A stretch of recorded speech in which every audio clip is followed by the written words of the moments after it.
কিন্তু ৭১ৰ পিছত অহা বিদেশীসকলক আমি ইমিগ্ৰেণ্টছ এক্সপালছন ফ্ৰম আছাম এক্ট 1950 অনুসৰি অসমৰ পৰা বহিষ্কাৰ কৰিব পাৰিম এইটো সাংবিধানিক আদালতৰ ন্যায় আছিল ইয়াৰ যেটো মিনিং বা আইনগত যেটো মিনিং আছিলে তাৰ মূল মিনিং এইটোৱে যে বিদেশী ন্যায়াধিকৰণৰ এতিয়া কোনো আৰু প্ৰয়োজন নাই ট্ৰিব্যুনেলৰ যেটো ৰোল আছিলে সেই ট্ৰিব্যুনেলৰ ৰোলটো সুপ্ৰিম কোৰ্টে নালিফাই কৰি দিছিলে যে 1971ৰ আগত অহা মানুহখিনিক আমি বৈধতা প্ৰদান কৰিলো কিন্তু 1971ৰ পিছৰ অহা মানুহখিনিক আপোনালোকে গভৰ্ণমেণ্টে illegal immigrant expulsion from Assam Act 1950 তাত ব্যৱহাৰ কৰিব পাৰিব ৮২,০০০ কেছ পেন্ডিং হৈ আছে আৰু ট্ৰিব্যুনেলৰ প্ৰক্ৰিয়াটো এটা যথেষ্ট জটিল প্ৰক্ৰিয়া ট্ৰিব্যুনেলৰ পিছত হাই কোৰ্ট যাব সুপ্ৰিম কোৰ্ট যাব এটা দীঘলীয়া প্ৰক্ৰিয়া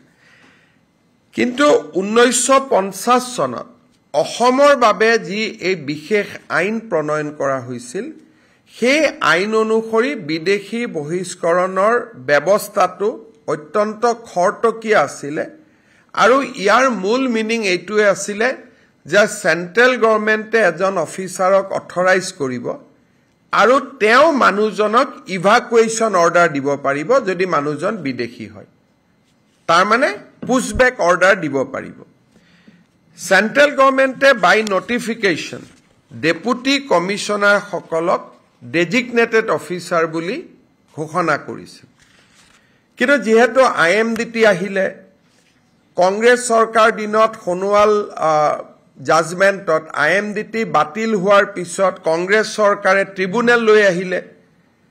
এই আইনখন কৰবাত নহয় কৰবাত পিছত পৰি গল যিখন অসমৰ কাৰণে এখন বিশেষ আইন আছিল কিন্তু এই আইনখন কৰবাত নহয় কৰবাত পিছত পৰি গল সাংবিধানিক বিচাৰপীঠে এই আইনখনৰ ৰিলেভেন্স বা প্ৰাসংগিকতাক আকৌ এবাৰ আমাৰ সন্মুখলৈকে লৈ আহিলে আজি আমাৰ কেবিনেটে এই আইনখন কেনেকৈ প্ৰয়োগ কৰিব লাগে তাৰ ওপৰত যেটো ষ্টেণ্ডাৰ্ড অপাৰেটিভ প্ৰচিডিউৰ হ'ব লাগে তাক আজি কেবিনেটে ইয়াক এটা প্ৰস্তুত কৰে আৰু এই ষ্টেণ্ডাৰ্ড অপাৰেটিং প্ৰচিডিউৰ মতে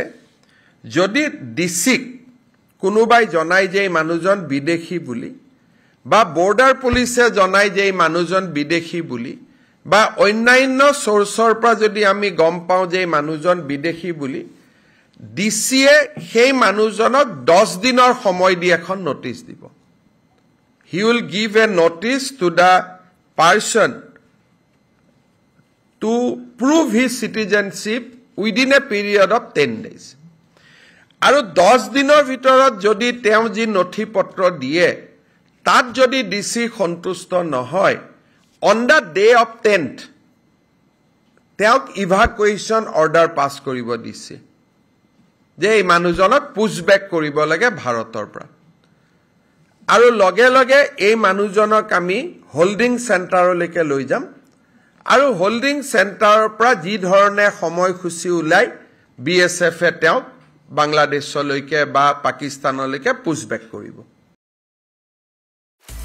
আপুনি বিচৰা বাতৰি পাব কেৱল নিউজ 18 এপত নিউজ 18 এপ ডাউনলোড কৰিবলৈ স্ক্যান কৰক এই QR কোড গুগল প্লে ষ্টৰতো পাব এই নিউজ 18 এপ